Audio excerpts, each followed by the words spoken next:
शिवाय गुरवे नमः। शिवाय गुरवे नमः। शिवाय गुरवे नमः। शिवाय गुरवे नमः। शिवाय गुरवे నమః. అంతా ఆ మనస్సు యొక్క చిద్విలాసాలు. ఇక్కడ మనస్సు వేరు, మీరు వేరు కాదు. మీ యొక్క అభిప్రాయాలు, భావనలు, ఆలోచనలు ఏదైనా సరే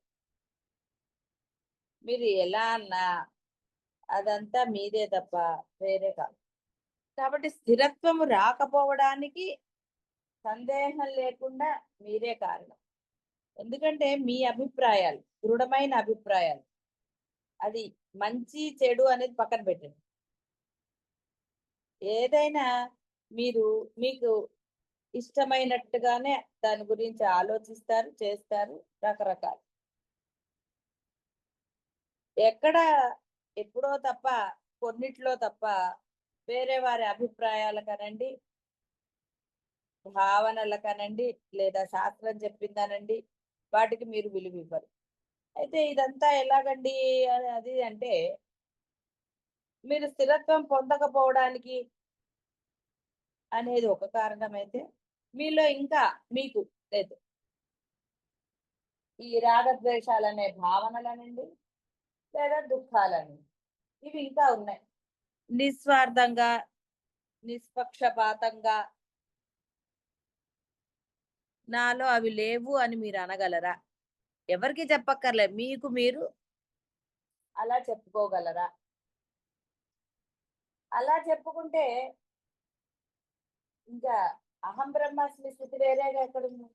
మీలో ఎప్పుడైతే నిస్వార్థం ఉంటుందో ఇంకా అప్పుడు ఏమీ లేదు. కాబట్టి అంగీకరించటము, అంగీకరించకపోవటం అనేది మీ విఘ్నత మీదే ఉంటుంది. ఇక్కడ ఎవరి దగ్గర అంగీకరించవలసిన ఆవశ్యకత అట్లాంటివన్నీ ఏం లేవు. మీ మంచితనమో, మీ చెడ్డతనమో మీకు తెలీదా? మీలో ఆ భేదభావం, నాది వేరే వాళ్ళది, ఇలాంటి భేదభావాలు ఉన్నాయా లేవా? ఇవన్నీ ఎవరో నిరూపించక్కర్లేదు, ఎవరో అనక్కర్లేదు. మీకు మీరే సాక్షులు. కాబట్టి ఉన్నది పరిపూర్ణమగు బ్రహ్మయే. చైత్యము అంటే మనసులో భాషించేది నుండి చిత్తు యొక్క వివేకాన్ని చెయ్యాలి. చిత్తము ఎన్నడైనను చైత్యమయము కారాదు, అంటే ఆలోచన కారాదు, చిన్మయముగానే ఉండవాలి. సాక్ష్యము కంటే విలక్షణమగు సాక్షిత్వం యొక్క అనుభూతియే మనస్సు యొక్క సావధానత. ఈ అనుభూతి సాక్ష్యమును తనకంటే భిన్నముగా విడిచిపెట్టదు.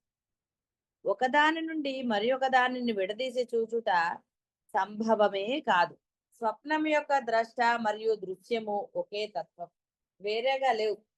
చూసేది మీరే, భావించింది మీరే, అనుభవించేది మీరే. వాటిని విడదీయడానికి లేదు. లేదంటే స్వప్నం నేను చూడలేదు అన్నప్పుడు మీరు చూడండి స్వప్నం మీకు ఎలా కనపడుతుంది? మీరు ఎలా భావిస్తారు, ఎలా అనుభవిస్తారు దాన్ని? ప్రశ్నే లేదు. కాబట్టి విడదీయడానికి లేదు. మీలో ఆ చైతన్యం ఉన్నది. చైతన్యం వేరు, నేను వేరు అనడానికే లేదు. రెండు అభిన్నములైతే వాటిని అసలు ఎలా విడదీస్తారు? రెండు వేరు అని ఎలా అనగలుగుతారు? అసలు చాయిస్ ఏది? అంటే లేని దాని గురించి ఎంతటి వ్యర్థ ప్రయత్నాలు, లేని దుఃఖాన్ని అనుభవిస్తున్నట్టుగా, ఇలా రకరకాలు. లేదు అన్న సంగతి మీకు చాలా బాగా తెలుసు, ఏమీ డౌట్ లేదు. అయినా సరే దాన్నే పట్టుకుని ఉన్నారు. అక్కడే వచ్చింది ఇదంతా. ఏదో మనసు యొక్క మాయాజాలం, ఇవన్నీ కథలు. మాయాజాలం అంతా మీదే, మీరు అనుకున్నదే. కాబట్టి భిన్నముగా ఏదీ లేదు. ఒకదాని నుండి మరొక దానిని విడదీసి చూచుట సంభవమే కాదు. సూక్ష్మము, స్థూలము, లోపల బయట అనునవి నీకు నీవు కల్పించుకున్నవే. కార్యకారణ భావము తత్వదృష్టిలో పొసగదు. బహిర్ముఖత్వము నుండి నివృత్తుడగుటకు అంతర్ముఖత్వం ఆవశ్యం. బయట ఉండకూడదంటే నువ్వు ఇంటి లోపలే ఉండాలి. నువ్వు లోపల ఉన్నప్పుడే నేను బయట లేను అనగలుగుతా. బయట ఉండి నేను లోపల ఉన్నానని ఎలా అంటావు? కాబట్టి నేను ఐడెంటిటీ ఉన్నన్నాళ్ళు నీవు బ్రహ్మవు కాదు. నీలో ఉన్నాడు ఆయన, కానీ నువ్వు కాదు.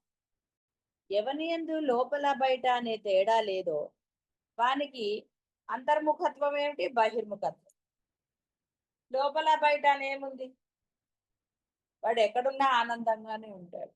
చిన్నపిల్లలు చూడండి, వాళ్ళని ఎక్కడ కూర్చుంటే రోడ్డు మీదైనా ఆడేస్తుంది. అసలు వాళ్ళకి ఆ తేడా ఏం అనిపించదు. ఇది నీట్ గా ఉంది, ఇక్కడ కార్పెట్, ఇది నేల, ఇలాంటి భేదాలు ఏం లేవు వాడు. అంటే ఎప్పుడైతే అభేద భావం సిద్ధిస్తుందో వాడికి ఇంకా లోపల బయట అన్న భేదం కనపడదు. అంటే ఇక్కడ ఆ వ్యవహారంలో కానివ్వండి, అంటే ఈ రాగద్వేషాలు కానివ్వండి, లోపల రాగద్వేషాలు, బయట వ్యవహారం, వీటిల్లో ఎక్కడ అతనిలో ఏ భావన కలగదు. ఉద్విగ్నతలు అంటారు కదా, టెన్షన్లు ఏం లేవు. లోపల టెన్షన్ లేదు, బయట టెన్షన్. హాయిగా ఉంటాడు, దిగులు లేకుండా ఉంటాడు. అది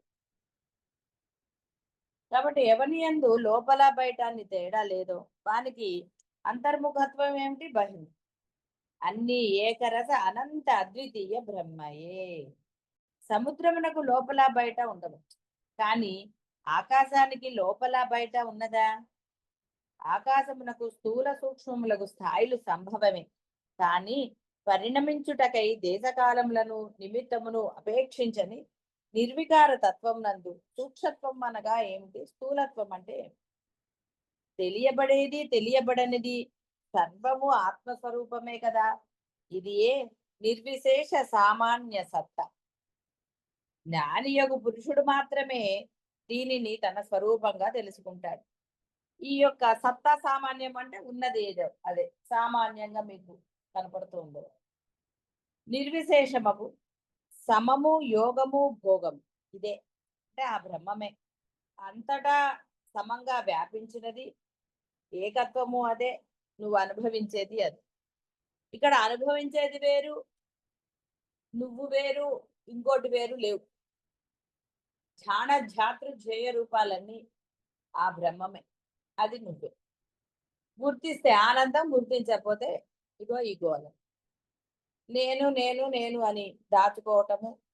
ఇక సరే చెప్పక్కర్లేదు కదా, నేను ఐడెంటిటీ అంటే ఆ ఐడెంటిటీతో ఎన్ని అవస్థలు అనుభవిస్తున్నారో తెలియంది ఏం కాదు.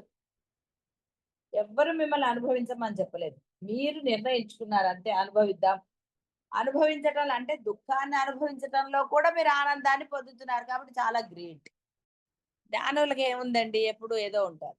కానీ మీరు చూడండి, బాధలు అంటే ఇలాంటివన్నీ రాగద్వేషాలు అనుభవిస్తూ కూడా వీఆర్ ఫైన్ అంటున్నారు. మీరే గొప్ప వాళ్ళు అవుతారు. జ్ఞానికి ఏముందండి పాపం, అవేమి గ్రహించటం లేదు కాబట్టి అతను నథింగ్. అందుకే పరబ్రహ్మంకి విలువ ఎక్కడుంది మరి? సాక్షిగా ఉన్నాడు, కనపడడు, ఇలా ఉండండి అంటాడు, ఏది గ్రహించద్దు అంటారు. కానీ పాపం అజ్ఞానం ఏమంటున్నాడు, నీకన్నా నేనే గొప్పవాడినిరా, అన్ని గ్రహించి కూడా నాకు ఈ స్థితి ఆనందము అంటున్నాడు. ఆ స్థితిలోంచి యువతలు రావడానికి తగినంత ప్రయత్నం లేదు. ప్రయత్నం లేదంటానికి లేదు. ఏదో చేస్తున్నా అంటే ఆ చేస్తున్నామండి.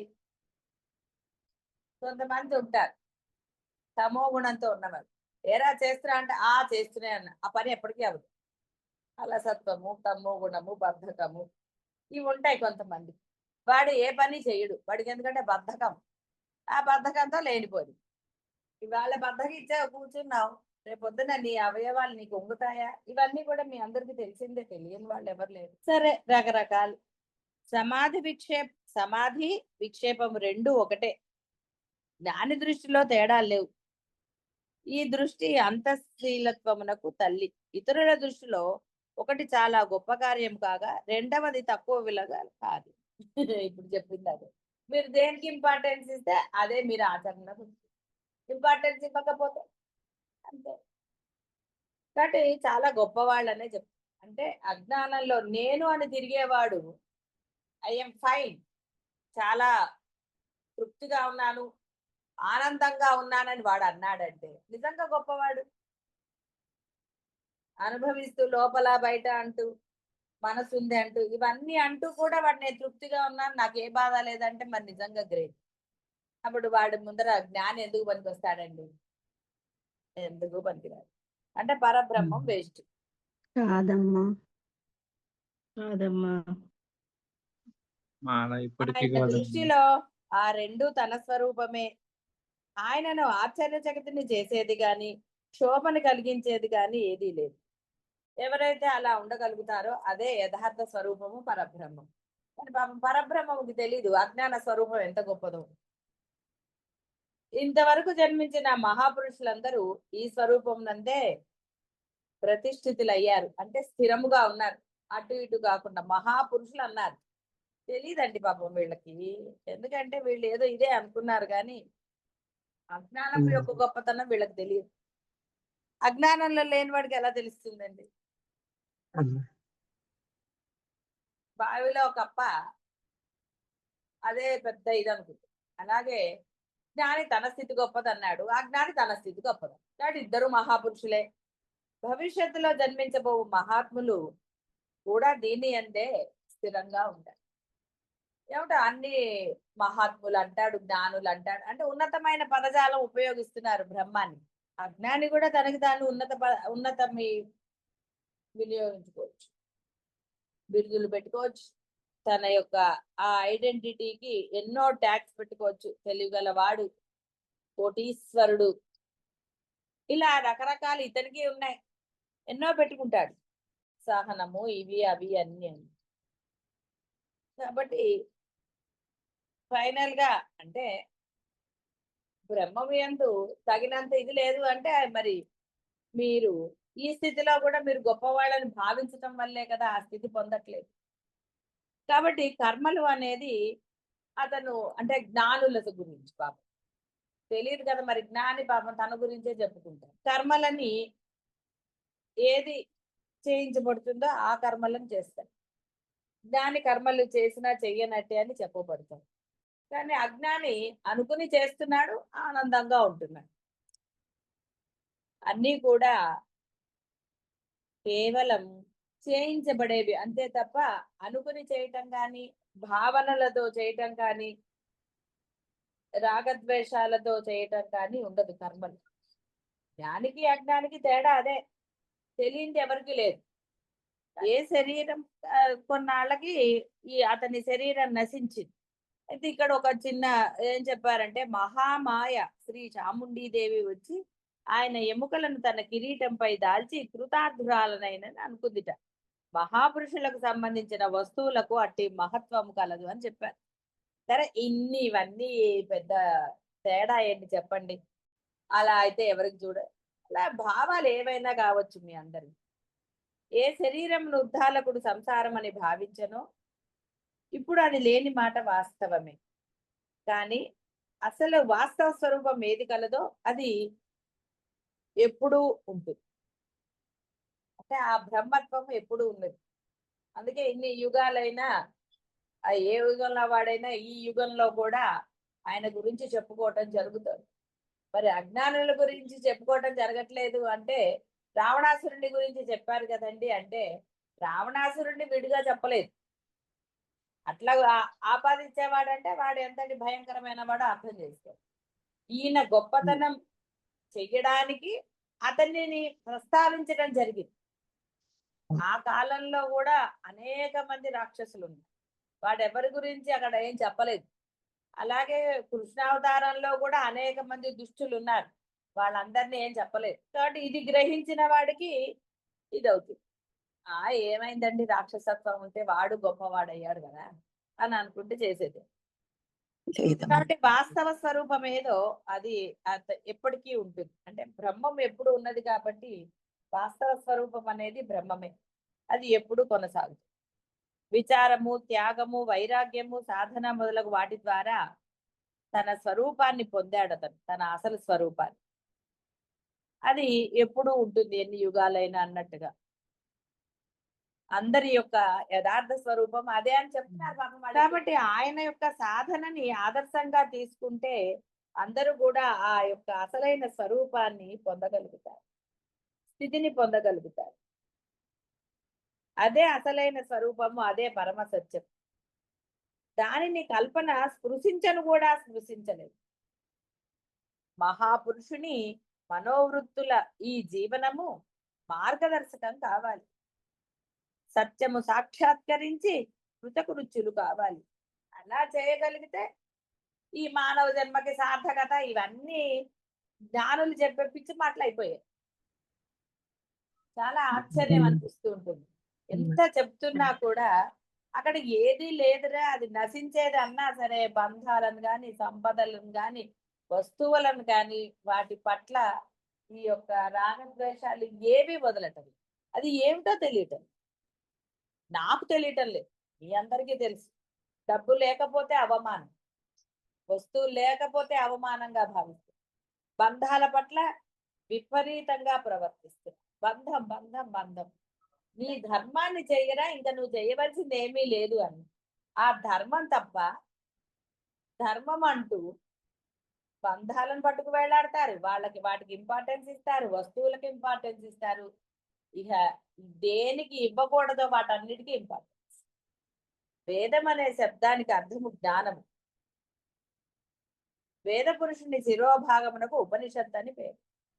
ఉపనిషత్ అనే పదములో ఉప అనే ఉపసర్గకు అంతరము లేకుండుట అని అర్థం. ఎందుకులేండి, నీ అనగా సంపూర్ణము, షత్ ఉపనిషత్ కదా చివరిది అనే ధాతువునకు గతి జ్ఞానము అర్థములు. కావున జ్ఞేయము కంటే భిన్నము కానిది, దేశకాల వస్తు పరిచ్ఛేదములు లేనిది అగు పరిపూర్ణ బ్రహ్మరూపము సర్వోత్తమ జ్ఞానం ఏది కలదో అది ఏ ఉపనిషత్. జ్ఞానము స్వతః ప్రమాణము, పరతః ప్రమాణము కాదు. ఎవరు అనుభవించింది నీకెలాగండి? నీకు తెలిసిందే నువ్వు నాకు తెలుసు అంటావు, వేరే వారికి తెలిసింది నీకు తెలిసిందని ఎలా చెప్పగలుగుతావు? వాడు చెప్పాడండి, వాడు అన్నాడండి. ఇప్పుడు ఇదంతా కూడా అలాగే అవుతాయి. మహాపురుషులు చెప్పారండి, అబ్బా రమణ మహర్షి అంత గొప్పవాడు లేడండి, పొద్దునే లేవంగానే గురువుల్ని తలుచుకుంటాం, జ్ఞానులను తలుచు అన్ని చేస్తామండి, దానివల్ల ఉపయోగం. ఏ గురువు నన్ను తలుచుకోరా అని చెప్పడు. రే నన్ను కాదురా తలుచుకోవాల్సింది, నేను చెప్పిన ఆ బోధని ఆచరణలో పెట్టు. అది గురువు యొక్క గురు దక్షిణ ఇవ్వటం అనండి, గురువుని తలుచుకోవటం అనండి.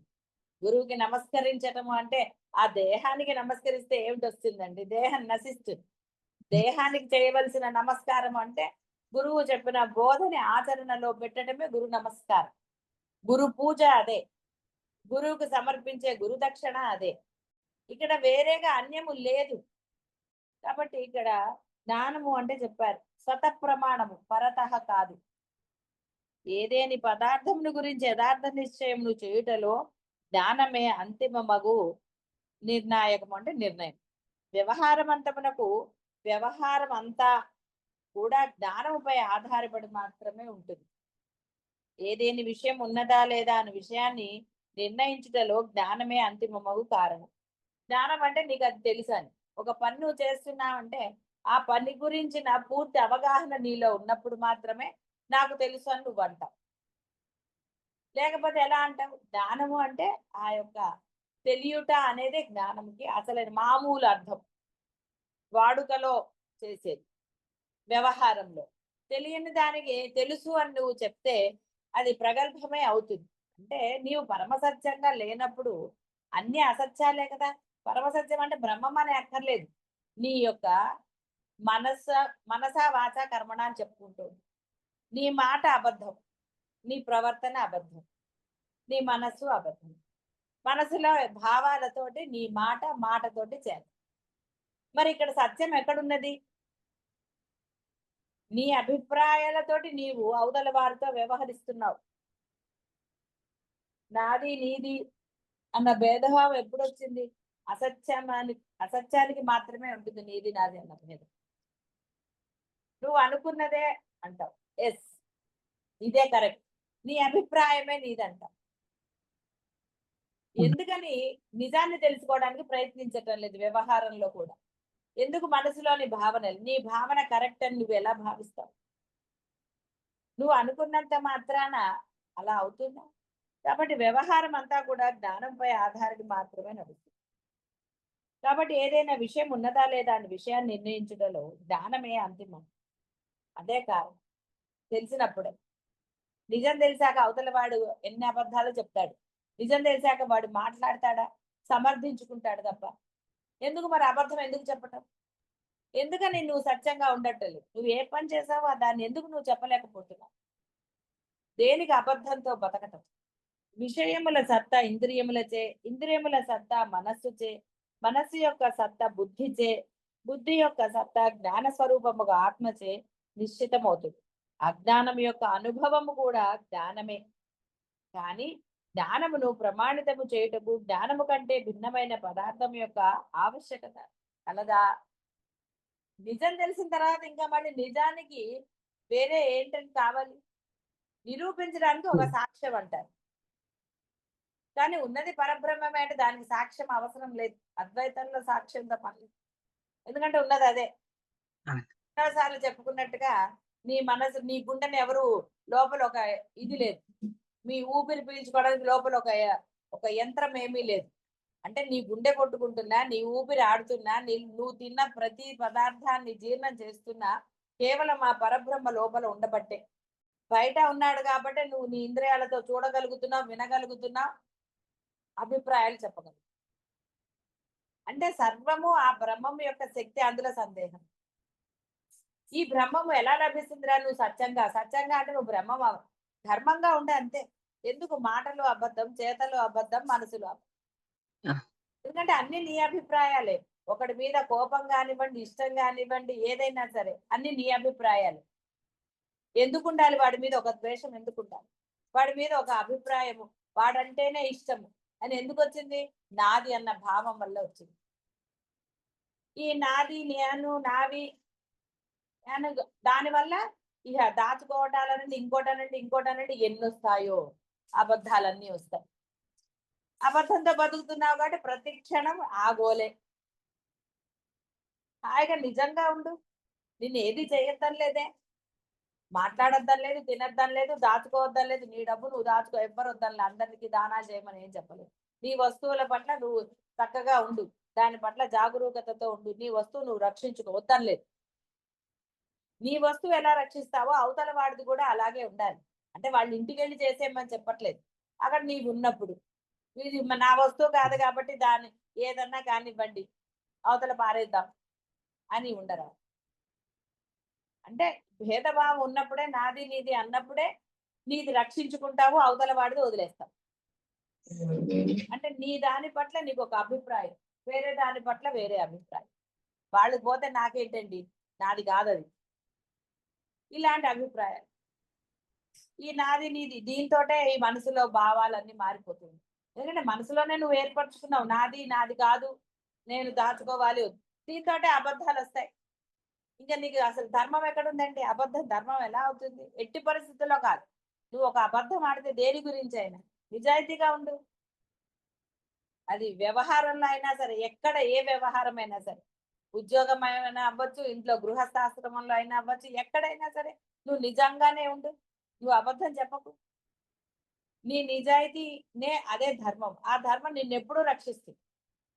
ఏం సందేహం లేదు. ధైర్యం ఉండాలి నీకు. ఆ ధైర్యం ఎప్పుడు నిన్ను ఉన్నతుడుగానే ఉంచుతుంది. ధర్మము ధైర్యం అంటే. అబద్ధంలో ధైర్యం కాదు. ఎందుకంటే అబద్ధాలు ఆడాలి అసలు? చేస్తే చేశానని చెప్పు, చేయకపోతే చేయలేదని ఏమిటవుతుంది? అసలు ముందు అధర్మం అని చేయటం ఎందుకు చెప్పండి? నువ్వు ఒకవేళ అది అధర్మం నీకు తెలిసి చేయనప్పుడు ఇంకా నీకు భయం ఎందుకు వస్తుంది? కాబట్టి జ్ఞానము అంటే అదే. అంటే నీకు తెలుసు, చెయ్యొచ్చో చేయకూడదో తెలుసు, భేదభావం ఉండొచ్చో అన్ని తెలుసు. తెలియటమే జ్ఞానం, జ్ఞానమే ధర్మం. కాబట్టి అలాగే ఉండు నువ్వు. అప్పుడు అనుభవిస్తే కదా తెలుస్తుంది. లేకపోతే పరమసత్యం ఉన్నది బ్రహ్మమే, బ్రహ్మంలాగా ఉండని ఎందుకంటే ఇంత ఘోషణ?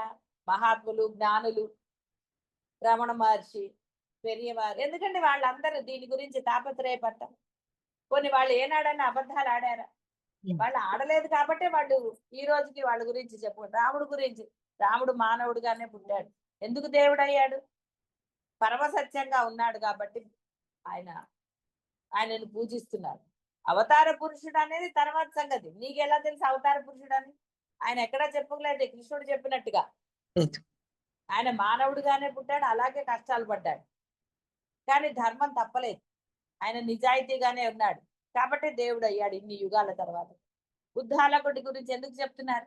మహాత్ములు ఈ రోజు కూడా ఎందుకు గుర్తించబడుతున్నారు? యుగాలు మారినా కూడా వాళ్ళు మహాత్ములు అంటే వాళ్ళు సత్యంగా జీవించారు. బ్రహ్మం అనటం లేదు, కనీసం ధర్మంగా ఉండటం నేర్చుకో. మీ ధర్మమే మిమ్మల్ని ఈ యొక్క పరబ్రహ్మ స్థితిలో కూర్చోబెడుతుంది, స్థిరంగా ఉంచుతుంది. మీలో భేదభావం ఉండకూడదు. ఇది నాది, ఇది వేరే వాళ్ళు. నా వాళ్ళు కాబట్టి నాకు ప్రేమ, అవతల వాళ్ళు కాబట్టి నాకు అనవసరం. అవసరం వచ్చినప్పుడు వాళ్ళతో ప్రేమగా ఉంటానండి, లేత ఎందుకండి? ఇక ఇవన్నీ ఎలాంటి భావనలండి? కాబట్టి ఈ యొక్క అసత్యమే, ఈ యొక్క అధర్మమే నీ యొక్క భయానికి కానివ్వండి, ఇంకో దానికి కానీ దేనికైనా కారణం.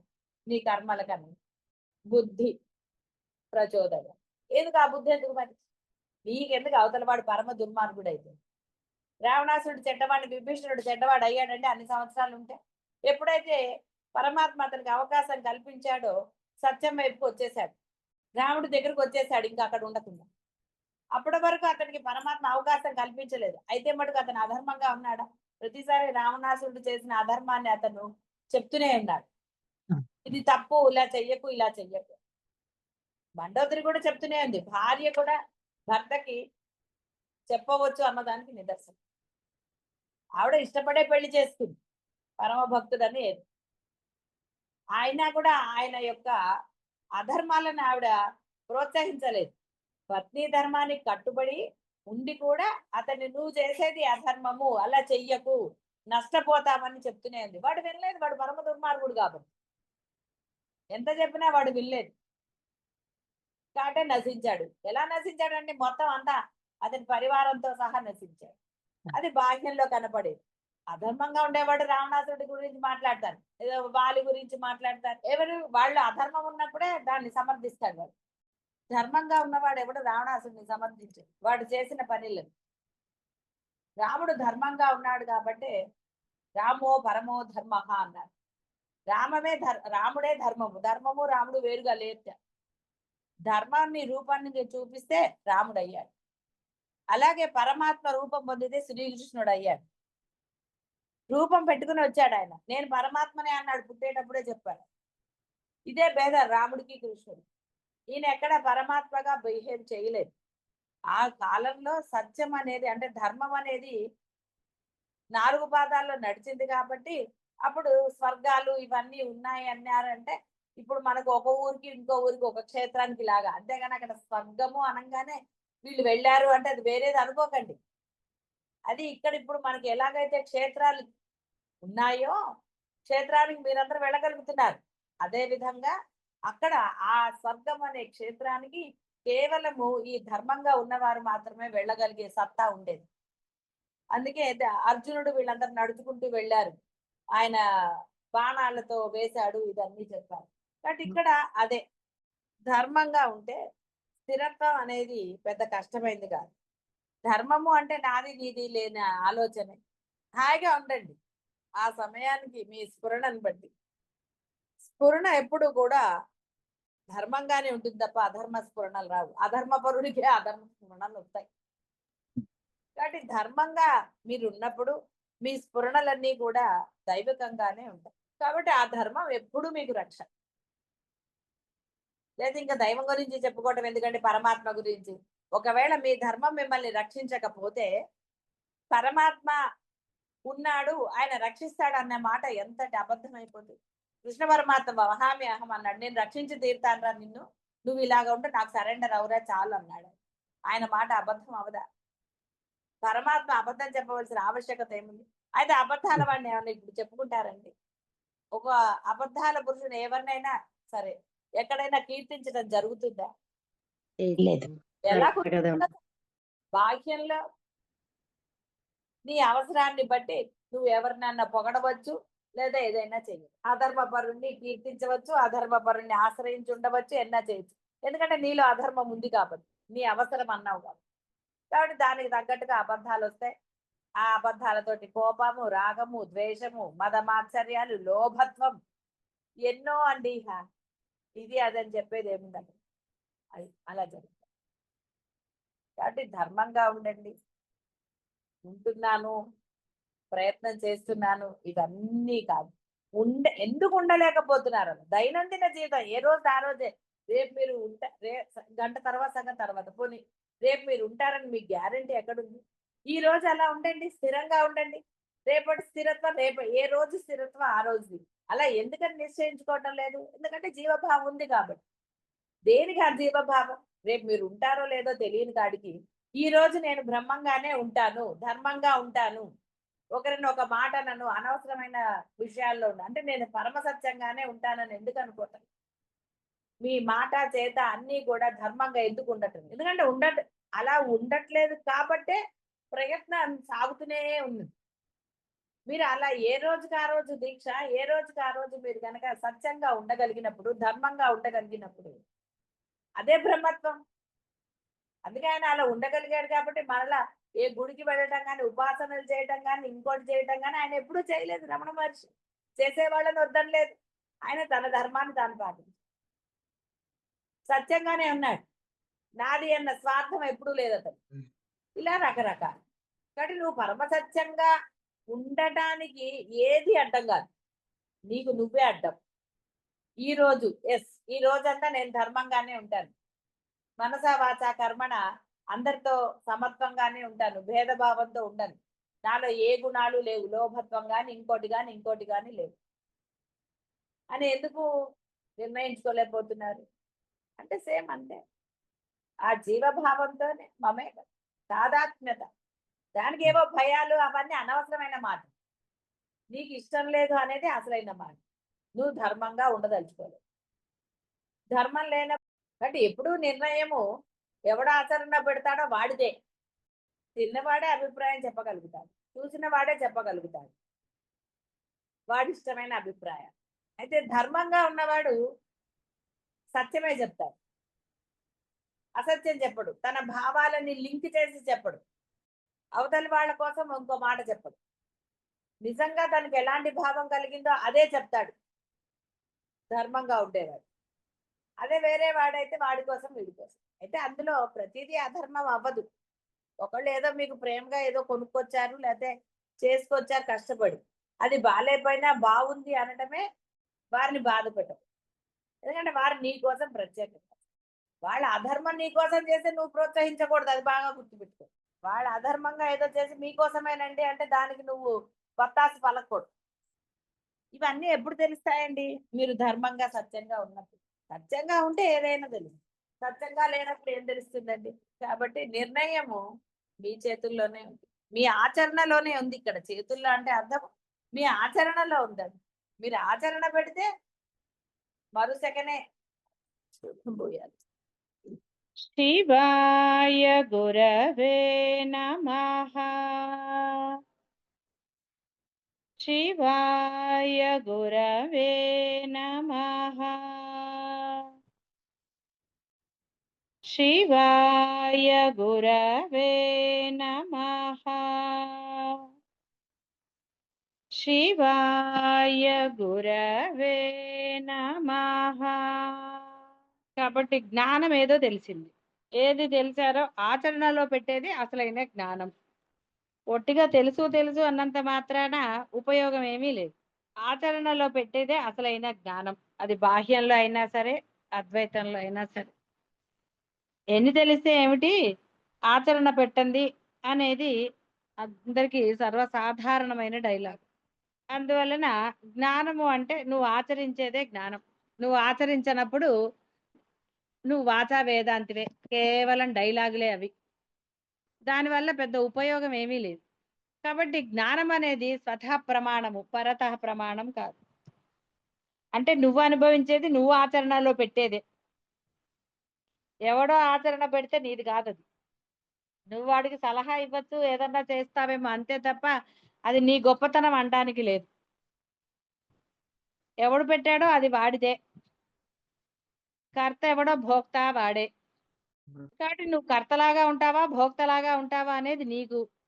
దాంట్లో వేరే ఇది లేవు. ఏదే నీ విషయం ఉన్నదా లేదా అనే విషయం నిర్ణయించటంలో జ్ఞానమే అంతిమమగు కారణం. కాబట్టి నీవు బ్రహ్మంలో ఉండాలా, బాహ్యంలో ఉండాలా అన్నది నీకే డిపెండ్ అయ్యి ఉంది. ఎక్కడా లేదు. నీదే అదంతా కూడా. కాబట్టి ఇక్కడ ఇంద్రియముల సత్తా మనస్సుచే, మనస్సు యొక్క సత్తా బుద్ధిచే, బుద్ధి యొక్క సత్తా జ్ఞాన స్వరూపముకు ఆత్మచే నిశ్చితమవుతుంది. అజ్ఞానం యొక్క అనుభవం కూడా జ్ఞానమే. అనుభవానికి వచ్చింది అంటారు కదా, నాకు తెలిసింది అని. ఒకవేళ అది నెగటివ్ అయితే మీరు మళ్ళీ దాని వైపుకు వెళ్ళరు, అమ్మ బాబోయ్ అంటారు. అమ్మా. కానీ ఇన్ని తెలిసిన బాహ్యం గురించి అనుభవించినా కూడా మళ్ళీ బాహ్యంలోకే వెళ్తున్నారు. ఇదే ఇక్కడ అసలైనది. కాబట్టి దేనికి అజ్ఞానం మరి? తెలిసిన తర్వాత ఏది నీకు తెలిసిందో దాన్నే నువ్వు ఆచరణలో పెట్టి తీరాలి. ప్రమాత, ప్రమాణము, ప్రమేయం అనే త్రిపుటి జ్ఞానము ద్వారానే ప్రకాశింపజేయబడుతుంది. అంటే నీకు తెలిసినంత వల్లే అసలు ప్రమాత అంటే ఏమిటి అంటే ఇవన్నీ కూడా మళ్ళీ ఏవో వేరే అనుకోకండి. ప్రమాత, ప్రమాణము, ప్రమేయం అన్నా, ధ్యాన ధాతురు జయ రూపాలన్నా, నువ్వు, జీవుడు, బ్రహ్మము, ఇవన్నీ అన్నీ ఒకటే. అది నీకు తెలిస్తే ఆచరణలో పెడితే జ్ఞానము, ఆచరణ పెట్టకపోతే వాచా వేదాంతం. కావున జ్ఞానము సిద్ధించుట కొరకు వాటి అపేక్ష ఏమీ లేదు. పైగా ఈ త్రిపుటి యొక్క భావమును మాత్రమే కాక అభావమును కూడా ప్రకాశింపచేసేది జ్ఞానమే. అవి ఉన్నప్పుడు జ్ఞానం కలదు, అవి లేనప్పుడు కూడా జ్ఞానం కలదు. అంటే బ్రహ్మం ఉన్నది ఎప్పుడైనా సరే. ఇప్పుడు ఇది మీ స్థితే, మీకు తెలుసు బ్రహ్మం అంటే ఏమిటి. తెలిసి ఆచరణ పెట్టట్లేదంటే కూడా అది మీదే. కాబట్టి మీరు ఆచరణ పెట్టినా పెట్టకపోయినా అది ఉన్నది. కాబట్టి జ్ఞానం లేనిచో అంటే బ్రహ్మము లేనిచో అనుభవం కలిగేది ఎవరికి? త్రిపుటి యందు జ్ఞానం యొక్క అన్వయం కలదు అంటే వ్యాప్తి కలదు. కానీ జ్ఞానము త్రిపుటి కంటే వ్యతిరిక్తమైనది. కావున జ్ఞానము యొక్క సత్తా అఖండము. ఇది అద్వయ జ్ఞానం గురించి చెప్తున్నారు. దాని యొక్క ఫలితం అఖండం. ఎక్కడా కూడా అది పరిమితికి లోబడి లేదు. నీకు తెలిసింది పరిమితం అయి ఉండొచ్చు, అద్వయం గురించి కానీ బ్రహ్మం గురించి కానీ. కానీ తెలిసిన తర్వాత అంటే నువ్వు అది ఆచరణలో పెడితే, ఆచరణ పెట్టినప్పుడు అది అఖండం అవుతుంది, అద్వయం అవుతుంది. ఆచరణ పెట్టకపోతే తెలిసి వృధానే. అంటే పరిమితమైన జ్ఞానం పరిమితికి లోబడి పరిమితత్వంగానే ఉంటుంది. నువ్వు పరిమితుడు అవుతావు, మళ్ళీ జనన మరణాలు తప్పవు. కాబట్టి ఈ జ్ఞానాన్ని నువ్వు ఆచరణలో పెట్టినప్పుడు నీకు అఖండత్వం సంప్రాప్తిస్తుంది. ప్రమాణం ద్వారా జ్ఞానం సిద్ధించదు. జ్ఞానం ద్వారా మాత్రమే సకల ప్రమాణములు, ప్రమేయము మొదలగు వ్యవహారం సిద్ధించును. తాత్పర్యం ఏమనగా జ్ఞానమునకు గల ప్రామాణ్యము స్వత ప్రామాణ్యమే గాని పరతభ ప్రామాణ్యం కాదు. కాబట్టి జ్ఞానము అంటే నువ్వు ఆచరించిందే జ్ఞానం. ఆచరించకుండా ఎన్ని వల్ల వేసినా దానివల్ల ఉపయోగం లేదు. కాబట్టి అన్నిటికన్నా ముఖ్యమైనది అది మాత్రమే. అందులో ఏం సందేహం లేదు.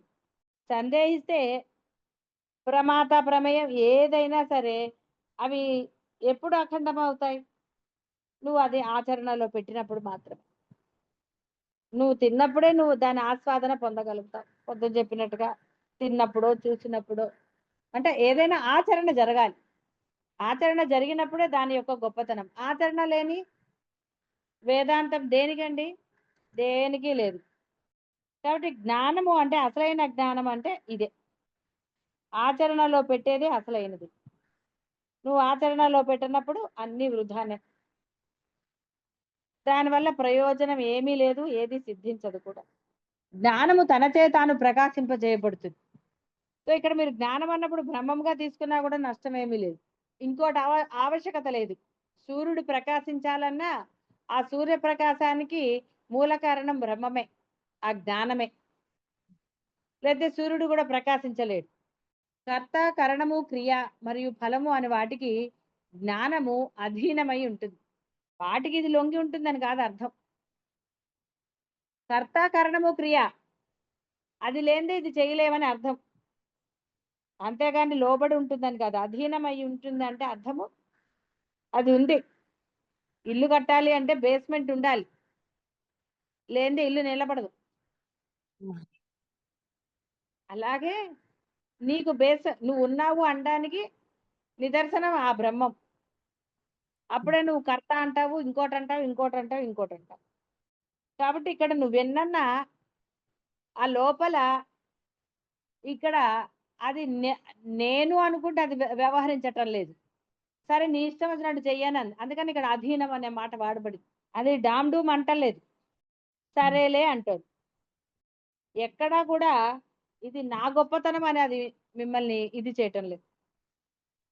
నువ్వేం చేసినా అన్నిటికీ సరే అంటారు, ఏది చేసినా ఏమంటలేదు. అందుకని అధీనం అన్న మాట వాడబడింది. కర్త కోటి ప్రయత్నములను చేసైనా ఆ స్తంభాన్ని ఒక పురుష జ్ఞానము అంటే జీవుడిగా మార్చలేడు. ఎలా మారుస్తాడంటే అసలు మార్చడానికి వాడికి ఆ శక్తి ఎక్కడుంది అసలు? వాడి అభిప్రాయం వాడి అధీనంలో ఉంటుంది. మీ భావన, మీ ఆలోచన, మీ గోల మీ అధీనంలో, మీ ఇష్టం వచ్చినట్టుగా మీరు ఆలోచిస్తారు. కర్త తాను తయారు చేసిన వస్తువునందు గణేశుని గాని సూర్యుని గాని భావన చేసి ఆ తర్వాత కావాలంటే ఆ భావనను అతను ఇష్టం వచ్చినట్టుగా మార్చుకోవచ్చు. వాడి ఇష్టం అండి. ఇప్పుడు ఇది అంటాడు, ఇంకోసారి ఇంకోటి అంటాడు. ఎలా అయినా అనగలడు. చట్ ఇది ఒట్టి రాయే అంటాడు. అయ్యో రాయి కాదండి, ఇది దేవతా స్వరూపాన్ని పూజించగలుగుతాడు. అంటే అన్ని వాడి అధీనంలో ఉంది. వాడి భావం, వాడి ఆలోచన ఎంత అంతే. మీ అధీనంలోనే ఉంది. మీ ఆలోచన, మీ వ్యవహారం అంతా కూడా మీ అధీనమే. ఏమండి వాడి వల్ల ఇలా మార్చుకున్నారండి, అబద్ధమే. వాడి వల్ల నువ్వు మార్చుకోలేదు. నువ్వు మార్చుకోవాలి అనుకున్నావు కాబట్టి మార్చుకున్నావు. ప్రతి చోట అందరి అధికారమే ఉండదు. నీకంటూ కొన్ని అభిప్రాయాలు ఉన్నాయి, నువ్వు కొన్ని అప్లై చేస్తావు. ఇలా రకరకాలు, ఏది కూడా ఇలా అనడానికి లేదు. కాబట్టి ఇక్కడ కర్త అధీనంలోనే ఉంటుంది. నీ అధీనంలో నీ భావన, నీ ఆలోచన, నీ వ్యవహారము, నీ ఆచరణ అన్ని. కాబట్టి కేవలం ఆలోచన చేసి ఆచరణ లేదంటే అర్థం ఏంటండి? ఇక విడిగా చెప్పక్కర్లే కదా, అంత చిన్నపిల్లలు కాదు కదా. భావనని పూర్తిగా పరిత్యజించనువచ్చు. ఇదే అనుకున్నారు కానీ పని జరగల అంటే ఏమైంది? పరిత్యజించవచ్చు. ఆలోచన అప్పటికి ఆలోచన ఆచరణ పెట్టినప్పుడు సఫలమవుతుంది. ఏ ఆలోచన అయినా సరే, మంచిదైనా చెడైనా ఏదైనా ఆచరణ పెట్టినప్పుడు దాన్ని వదిలేసినట్టే కదా. మళ్ళీ నెక్స్ట్ డే మళ్ళీ చేస్తారు. ఏం లాభం అండి ఉట్టిగా చేసుకోవటం ఎందుకు, తీరిగ్గా కూర్చుని మళ్ళీ దానికి అనౌన్స్మెంట్లు. కాబట్టి వీటన్నిటికీ కర్తకు స్వాతంత్రం కలదు. కానీ ఇది జ్ఞానం కానే కాదు పొమ్మన్నాడు. నీ ఇష్టం వచ్చినట్టుగా నువ్వు చేసుకోవచ్చు, కానీ ఇది జ్ఞానం అవుతుందా?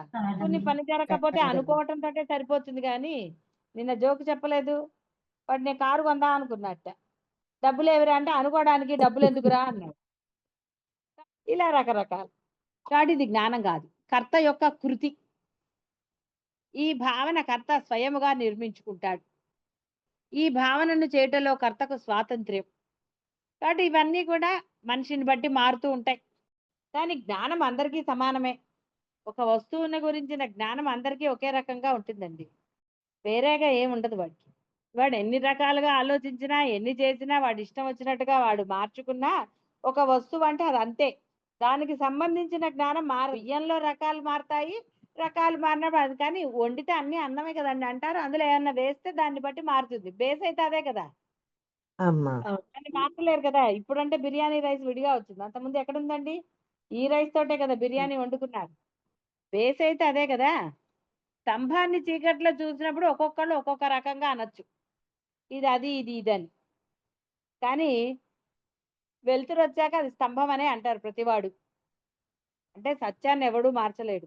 నువ్వు నేను నేను అని ఎంత విర్రవీగినా, ఇది నా వల్లే జరిగింది, నేను కనిపెట్టాను దీన్ని, నా వల్లే ఇదని నువ్వు ఎంత అన్నా, అవన్నీ నీలో భ్రమ ఉండటం వల్లే అన్న సత్యాన్ని నువ్వు మార్చలేవు. కాదు నా వల్లే నేను బతుకున్నానని నువ్వు అనలేవు. అనే ఆస్కారమే లేదు. విర్రవీగచ్చు అంతే.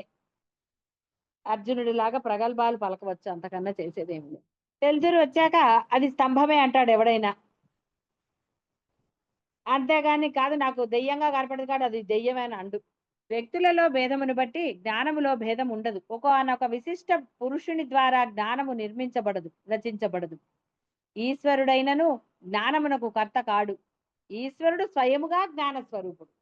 అందుకే నామం వేరు, రూపం వేరు కాదు భగవంతుడి దృష్టిలో. భగవంతుడి యందు రెండు ఒకటే. మీరు నామం చెప్పారు అంటే పరమాత్మ దగ్గర ఉన్నట్టే లెక్క. అంతేగాని అరే నేను నామం చెప్పాను కానీ ఇది చెప్పలేదు కాబట్టి నేను వేరు, అయ్యో నాకు దేవుడు అనుగ్రహించాడు అనడానికి లేదు. నువ్వు నామం చెప్పినా అనుగ్రహిస్తాడు, ఎందుకంటే రూపం లేనివాడు. నువ్వు రూపంగా భావించినా ఆయనకేం కోపం రాదు. కానీ నీకు భావన సర్వకాల సర్వావస్థలు ఎందు రాదు. నామాన్ని సర్వకాల సర్వావస్థలు ఎందులో చెప్పగలవు. దానికి ఏమి ఇవ్వాలి? నిద్రలో కూడా నామం వస్తుంది. నిద్రలో స్వరూపాన్ని భావించడం అత్యంత కష్టం. ఈశ్వరుడు స్వయంగా జ్ఞాన స్వరూపుడు. కాబట్టి ఇక్కడ వేదం వేరు, అద్వైతం వేరు, పరమాత్మ వేరు, ఉపనిషత్తులు వేరు, ఇన్ని లేవు అక్కడ. నీకు అర్థం కావడానికి దానికి విభజన చేసి చెప్పారు అంతే తప్ప అక్కడ అన్ని లేవు. నువ్వు ఏది పట్టుకున్నా, ఏది చూసినా, చూడకపోయినా సర్వం అదే నీతో సహా. నువ్వు అది ఒప్పుకున్నా ఒప్పుకోకపోయినా అందులో మార్పు రాదు. ఏమండి వీడు కోటీశ్వరుడు, బిలియనీరు, వీడు ఒప్పుకోవటం లేదు బ్రహ్మం ఉన్నాడని, కాబట్టి బ్రహ్మం లేడు అనడానికి లేదు. కాబట్టి సత్యం ఎప్పుడూ సత్యమే. సత్యం ఎప్పుడూ అసత్యం అవ్వదు. నువ్వు నిరూపించటానికి పూనుకున్నా నువ్వు అబద్ధం అవుతావు తప్ప. దండవాదం చేస్తారు, అందుకే వాళ్ళతో వాదం చేయొద్దన్నారు. ఈశ్వరుడు జ్ఞానమునకు కర్త అయినచో జ్ఞాన రూపముకు కర్మకు పూర్వంలో ఈశ్వరుని యందు జ్ఞానము లేదని స్వీకరించవలసి వస్తుంది. ఏమంటే అన్నిటికీ ఆయనేనండి, నేను చెడు చేసిన ఆయనే అండి అంటే ఇక వీడు పరమ దుర్మార్గుడు అవుతాడా? ఓ ఆవిడ అసలు అదంతా అనవసరం. వాడు ఉన్నాడంటే వాడిని బతకనిస్తారండి? ఊళ్ళో దేవుడికే పాపం శాంతి లేదు. ఆయనకి ఇవి లేవు కాబట్టి కదండి మీరు ప్రశాంతం, ఆయన ప్రశాంతం. గురువు కనపడుతున్నాడు కాబట్టి గురువు దగ్గర భయం. ఏమంటారో తిడతారో ఏమిటో తెలియదు ఇక్కడ బాధ. పరమాత్మ కనపడడు కాబట్టి బాధ లేదు, భయం లేదు. పొందాలన్న తపన ఎంత ఉండాలో అంత లేదు. ఎందుకంటే పొందొచ్చులే, ఎందుకంటే ఆయన ఏం ఎదురుగుండా వచ్చి తిట్టాడు. అది వ్యక్తిని బట్టి, ఇట్లా ఇందాక స్తంభాన్ని చూసి ఒక్కొక్కడు ఒక్కొక్కటి అనుకోవచ్చు, మేఘాలను చూసి ఒక్కొక్కళ్ళు ఒక్కొక్క రకంగా భావించినట్టుగా రకరకాలుగా ఉంటుంది. కాబట్టి ఆయన విడిగా ఉన్నాడు అనడానికి లేదు. నువ్వు అన్నంత మాత్రాన ఆయన విడిగా లేడు. జ్ఞానం యొక్క అభావం ఏ ప్రమాణము చేత గాని అనుభవం చే గాని సిద్ధించదు. ఆ ప్రమాణము గాని అనుభవం గాని జ్ఞాన రూపముగానే ఉంటుంది కదా. అంటే జ్ఞానము సాధనలచే సాధించబడేది కాదు. జ్ఞానము సిద్ధము. దానికి కారణముగా అజ్ఞానమును గాని మరి యొక్క జ్ఞానమును గాని కల్పించుట మిక్కిలి అసంగతం. కావున జ్ఞానము స్వయం ప్రకాశం. ఇప్పుడు మీరు చేసేది సాధన అని ఎందుకు అన్నారు అంటే ఒక ఉత్సాహము, ఒక ఇన్స్పిరేషన్. ఇది చేసినందువల్ల ఆయన దొరుకుతున్నాడా అంటే ఇది చేయటం వల్ల నీ మనసు విశుద్ధమవుతుంది. నువ్వు ఏ ఆలోచన అంటే అభేద దృష్టితో ఉండగలుగుతున్నావు. అభేద భావన కోసమే ఇది. నీలోని చెడు గుణాలు నశించడానికే ఇది. ఎలాగైతే పిల్లవాడు పడిపోతున్నాడని వాడికి ఆసరాగా మీరు పట్టుకుంటారు, ఏ సోఫా దగ్గర నిల్చోబెడతారు, ఒక మంచం దగ్గర నిల్చోబెడతారు, వాడు అడుగులేడానికి సపోర్ట్. కాబట్టి ఇక్కడ అన్ని కూడా మీ దగ్గర ఉన్నవి సపోర్ట్ సిస్టమ్సే. మీ నామస్మరణ కావచ్చు, దైనందిన జీవితంలో అలా ఉండటం కావచ్చు, ఇవన్నీ సపోర్ట్ సిస్టమ్స్. మీరు అసలు ఇవి లేకుండా మీరు ఉండగలరు, ఉండవచ్చు, ఉండటమే కావాల్సింది. ఎందుకంటే అది సిద్ధ వస్తువు. మీరు ఆల్రెడీ బ్రహ్మమే. మీరు నేను అని అటు ఇటు తిరుగుతున్నారు కాబట్టి ఇంట్లోనే ఉండే ఇంట్లో ఉండి అంటారు ఎవరన్నా. ఇంట్లో ఉండడానికి ప్రయత్నం చేస్తారా? ఇంకా ప్రయత్నం అక్కర్లేదు, ఎందుకంటే ఇంట్లోనే ఉన్నాను. ప్రయత్నం ఎందుకు? బయటికి వెళ్ళడానికి ప్రయత్నం చేయాలి, వెళ్ళవలసి వస్తుంది. ఏది లేదో దానికోసం ప్రయత్నం చేయాలి. ఉన్న వస్తువు గురించి మళ్ళీ ప్రయత్నం ఏమిటండి? అసలు చేయవలసిన ఆవశ్యకత ఎక్కడున్నది? ఇంట్లోనే ఉండి ఇంట్లో ఉండడానికి ప్రయత్నం చేస్తున్నాను అంటారు. సిద్ధ వస్తువు. మరి సిద్ధ వస్తువులోనే ఉండి సిద్ధమై ఉండి మీరే బ్రహ్మమై ఉండి బ్రహ్మం కావడానికి ప్రయత్నాలు అనటం అసంగతము అన్నాడు ఆయన. ఇదే నిరుత్సాహపడవలసిన విషయం ఏం కాదు, పరమసత్యం ఇది. అంటే అదే రోజు చెప్పుకున్నట్టుగా మీరు ఆల్రెడీ ఆ పరబ్రహ్మమే. మరలా పరబ్రహ్మం అవటం ఏమిటి? సిల్లీగా కదా. ఏమిటి దానికోసమే ప్రయత్నాలు జరుగుతున్నాయి అంటే దేనికి ప్రయత్నాలు? అలా ఉండటం ప్రయత్నం చేయవలసిన ఆవశ్యకత ఎక్కడున్నది? ఏది ఉందో దానికోసం ప్రయత్నం ఎందుకండి? కాబట్టి జ్ఞానము స్వయం ప్రకాశం, స్వయం సిద్ధం. అది ఇక్కడ బ్రహ్మ బదులు జ్ఞానం అనే వాడారు మాట. జ్ఞానములో పరిచ్ఛేదములు లేవు. ఈ జ్ఞానము భూతకాలీనము, ఈ జ్ఞానము భవిష్యత్ కాలమునకు సంబంధించింది అని తలపోస్తాం. అనగా కాలము యొక్క ధారలో జ్ఞానము పుట్టి విలయమైనదని, అనగా జ్ఞానము క్షణికమని అనుకుంటారు. క్షణములలోని భేదాన్ని జ్ఞానముపై ఆరోపిస్తారు. ఇది ఎవరికి అర్థమైందో చెప్పండి చూద్దాం. భవిష్యత్ కాలమునకు సంబంధించిందని తలపోస్తారు. కాలము యొక్క ధారలో జ్ఞానము పుట్టి విలయమైనదని, అనగా జ్ఞానము క్షణికమని స్వీకరిస్తారు. క్షణములలోని భేదాన్ని జ్ఞానంపై ఆరోపిస్తారు.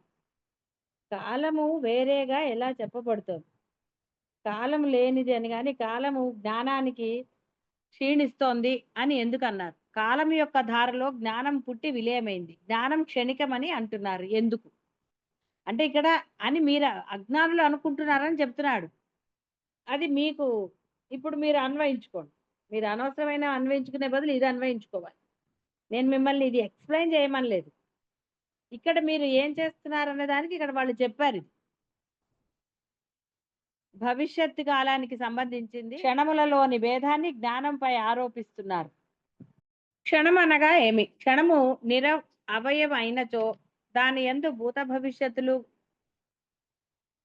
కళ, కాష్ట మొదలగు భేదాలు సంభవం కావు. అది బ్రహ్మమే. ప్రకాశింపజేయబడే భేదాన్ని ప్రకాశింపజేయ దానిపై ఆరోపించరాదు. ఘటము, వస్త్రము మొదలగునవి వేర్వేరు అయినా వాటిని ప్రకాశింపజేసే ప్రకాశములో భేదమును కల్పించుట ఎలా కుదురుతుంది? అదే విధముగా కాలము యొక్క అవయవములు వేర్వేరుగా ఉన్నను వాటిని ప్రకాశింపజేసే జ్ఞానమునందు భేదమును కల్పించే సందర్భమే లేదు. కాలభేదము యొక్క కల్పనయే నిర్మూలం. అర్థం కాలేదమ్మా. మీరు ఒక కల్పనని చేయండి, ఆ కాలము యొక్క అభావము కల్పన చేయవచ్చు. ఏ కాలంలో ఆ కాలము యొక్క అభావమును మీరు కల్పించారో అది కూడా కాలమే కదా. కావున అది కాలం యొక్క అభావ కల్పనను నివృత్తం చేస్తుంది. అభావం లేని వస్తువు అంశములు లేనిది అవుతుంది. గుణించుట, విభజించుట అనున్నవి కేవలము ఆ అంశ ఉన్న వస్తువునందు మాత్రమే ఉంటాయి. ఎక్కడ లెక్కలు చేయాలో అక్కడే ఉంటాయి, వేరేగా ఉండవు అని చెప్పటం.